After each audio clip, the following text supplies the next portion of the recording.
ಬೆಳಗಿನ ಶುಭೋದಯ. ನಾನು ಕಳೆದ ತರಗತಿಯಲ್ಲಿ ನಿಮಗೆ ಈಜಿಪ್ಟ್ ನಾಗರಿಕತೆಯ ಪ್ರಪಂಚದ ಪ್ರಾಚೀನ ನಾಗರಿಕತೆಗಳಲ್ಲಿ ಮೊದಲಾದಂತಹ ಈಜಿಪ್ಟ್ ನಾಗರಿಕತೆ ಬಗ್ಗೆ ಬೇಸಿಕ್ ಬಗ್ಗೆ ನಿಮಗೆ ಹೇಳಿದ್ದೆ. ಇವತ್ತು ಈಜಿಪ್ಟ್ ನಾಗರಿಕತೆ ರಾಜರ ಬಗ್ಗೆ ಸ್ವಲ್ಪ ಮಾಹಿತಿಯನ್ನು ಕೊಡ್ತಾ ಹೋಗ್ತೀನಿ. ಅಂತಂದ್ರೆ ಈಜಿಪ್ಟ್ನ ನಾಗರಿಕತೆಯಲ್ಲಿ ಪಿರಮಿಡ್ಗಳ ಕಾಲದ ದೊರೆಗಳನ್ನು ಏನಂತ ಕರೀತಾ ಇದ್ರು ಅಂತ ನೋಡಿದಾಗ ಪೆರೋ ಅಂತೇಳಿ ಕರೀತಾ ಇದ್ರು. ಪಿರಮಿಡ್ಗಳ ಕಾಲದ ದೊರೆಗಳನ್ನ ಪೆರೋ ಅಂತೇಳಿ ಕರೀತಾ ಇದ್ರು. ನಿಮ್ಗೆ ಗೊತ್ತಿದೆ, ಅರಸ ಅಂತಾರೆ, ಒಡೆಯ ಅಂತಾರೆ, ನವಾಬ ಅಂತಾರೆ, ನಿಜಾಮ ಅಂತಾರೆ. ಅವರ ಸಂಸ್ಕೃತಿಗೆ ತಕ್ಕ ಹಾಗೆ ರಾಜರುಗಳ ಹೆಸರುಗಳನ್ನ ಕರೀತಾ ಇರ್ತಾರೆ. ಅದೇ ರೀತಿ ಪಿರಮಿಡ್ ಕಾಲದ ದೊರೆಗಳನ್ನ ಏನಂತ ಕರೀತಾ ಇದ್ರು ಅಂತಂದ್ರೆ ಪೆರೋ ಅಂತ ಕರೀತಾ ಇದ್ರು. ಈ ಪೆರೋ ಅದರ ಅರ್ಥವನ್ನ ನಾವು ನೋಡಿದಾಗ ದೇವಾಂಶ ಸಂಭೂತ ಅಂತ ಹೇಳ್ತೀವಿ. ಇದರ ಅರ್ಥ ಏನಂತಂದ್ರೆ ದೇವಾಂಶ ಸಂಭೂತ. ಪೆರೋ ಅನ್ನೋದಕ್ಕೆ ಅರ್ಥ ದೇವಾಂಶ ಸಂಭೂತ ಅಂತ ಹೇಳಿ ಬರುತ್ತೆ. ಹಾಗಾದ್ರೆ ಪಿರಮಿಡ್ ಅಂತಂದ್ರೆ ಏನು? ಪಿರಮಿಡ್ ಅಂತಂದ್ರೆ ಗೋರಿಗಳ ಮೇಲೆ ನಿರ್ಮಿಸಿರುವ ಬೃಹದಾಕಾರದ ಕಲಾಕೃತಿಗಳು. ಗೋರಿಗಳ ಮೇಲೆ ಅಂತಂದ್ರೆ ಸತ್ತವರ ಹೆಣವನ್ನ ಹೂಡ್ಬಿಟ್ಟು ಅದ್ರ ಮೇಲೆ ಗೋರಿಯನ್ನ ಕಟ್ತಾ ಇದ್ರು. ಆ ಗೋರಿಗೆ ಮಮ್ಮಿ ಅಂತ ಕರೀತಾರೆ. ಅದನ್ನ ಮುಂದಿನ ತರಗತಿಯಲ್ಲಿ ಹೇಳ್ತೀನಿ. ಇಲ್ಲಿ ಪಿರಮಿಡ್ ಅಂತ ಬಂದಿರೋದಕ್ಕೋಸ್ಕರ ನಿಮ್ಗೆ ಪಿರಮಿಡ್ ಬಗ್ಗೆ ಮಾತ್ರ ಹೇಳ್ತಾ ಇದ್ದೀನಿ.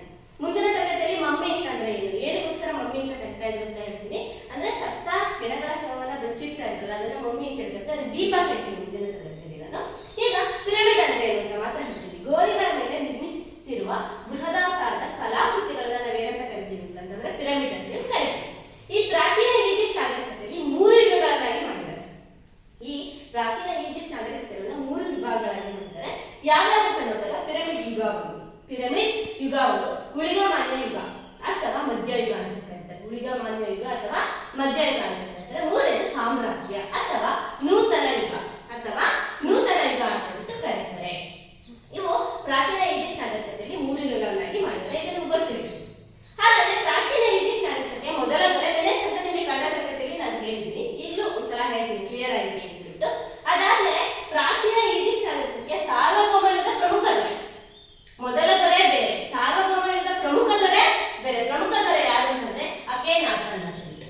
ಅಖೇನಾಟನ್. ಅದಾದ್ಮೇಲೆ ಪ್ರಪಂಚದಲ್ಲಿ ದೀರ್ಘಕಾಲ ಆಳ್ವಿಕೆ ಮಾಡಿದ ಅರಸ.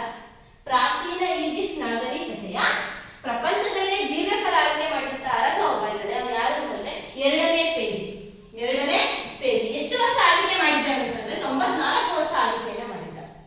ಅದಾದ್ಮೇಲೆ ಪ್ರಾಚೀನ ಈಜಿಪ್ಟ್ನ ಚಕ್ರವರ್ತಿ ಅಂತಂದ್ರೆ ರಾಣಿ ಯಾರು ಅಂತಂದ್ರೆ ಮೊದಲ ರಾಣಿ ಯಾರಂದ್ರೆ ಹಟ್ಷೆಪ್ಸುಟ್ ಅಂತ ಹೇಳ್ಬಿಟ್ಟು ಬರ್ತಾಳೆ. ಅಂತಂದ್ರೆ ಮೊದಲ ದೊರೆ ಯಾರು ಅಂತ ಗೊತ್ತಿರ್ಲಿ, ಸಾರ್ವಭೌಮ ದೊರೆ ಯಾರು ಅಂತ ಗೊತ್ತಿರ್ಲಿ, ಆಮೇಲೆ ದೀರ್ಘಕಾಲ ಆಳ್ವಿಕೆ ಮಾಡಿದಂತಹ ಪ್ರಾಚೀನ ಈಜಿಪ್ಟ್ ನಾಗರಿಕತೆಯ ಅರಸ ಯಾರು ಅಂತ ಗೊತ್ತಿರ್ಲಿ, ಎರಡನೇ ಪೇದಿ. ಪ್ರಾಚೀನ ಈಜಿಪ್ಟ್ನ ಚಕ್ರವರ್ತಿ ರಾಣಿ ಯಾರು ಅನ್ನೋದು ಗೊತ್ತಿರ್ಲಿ. ಇಷ್ಟು ರಾಜರ ಬಗ್ಗೆ ಮಾಹಿತಿ ಕೊಟ್ಟಿದ್ದೀನಿ. ಪಿರಮಿಡ್ಗಳ ಬಗ್ಗೆ ನಿಮಗೆ ಸ್ವಲ್ಪ ಬೇಸಿಕ್ ನಾಲೆಡ್ಜ್ ಅನ್ನು ಕೊಟ್ಟಿದ್ದೀನಿ. ಮುಂದಿನ ತರಗತಿಯಲ್ಲಿ ನಾನು ಈ ಪಿರಮಿಡ್ಗಳ ಬಗ್ಗೆ, ಅವರ ಜೀವನ ಚರಿತ್ರೆ ಬಗ್ಗೆ, ಅಲ್ಲಿ ಬರೆದಂತಹ ಕಲಾಕೃತಿಗಳ ಬಗ್ಗೆ ಆಗಿರ್ಬೋದು, ಲಿಪಿಗಳ ಬಗ್ಗೆ ಆಗಿರ್ಬೋದು, ಕಟ್ಟಡಗಳ ಬಗ್ಗೆ ಆಗಿರ್ಬೋದು, ಅದನ್ನ ನಾನು ಮುಂದಿನ ತರಗತಿಯಲ್ಲಿ ನಿಮಗೆ ಡೀಪ್ ಆಗಿ ಹೇಳ್ತಾ ಹೋಗ್ತೀನಿ. ಈ ನನ್ನ ವಿಡಿಯೋ ನಿಮಗೆ ಇಷ್ಟ ಆಗಿದ್ರೆ ಲೈಕ್ ಕೊಟ್ಟು ಶೇರ್ ಮಾಡಿ, ಸಬ್ಸ್ಕ್ರೈಬ್ ಆಗಿ. ಅಷ್ಟೇ ಅಲ್ಲ, ಸ್ಪರ್ಧಾತ್ಮಕ ಪರೀಕ್ಷೆಗಳಿಗೆ ನೀವು ಕೂಡ ಇದೇ ರೀತಿ ಪಟ್ಟಿಯನ್ನ ಮಾಡ್ಕೊಂತಾ ಹೋಗಿ. ಪ್ರತಿದಿನ ನಾನು ಒಂದೊಂದೇ ಟಾಪಿಕ್ ಅನ್ನ ತಗೊಂಡು ನಿಮಗೆ ಎಕ್ಸ್ಪ್ಲೇನ್ ಮಾಡ್ತಾ ಹೋಗ್ತೀನಿ. ಧನ್ಯವಾದಗಳು.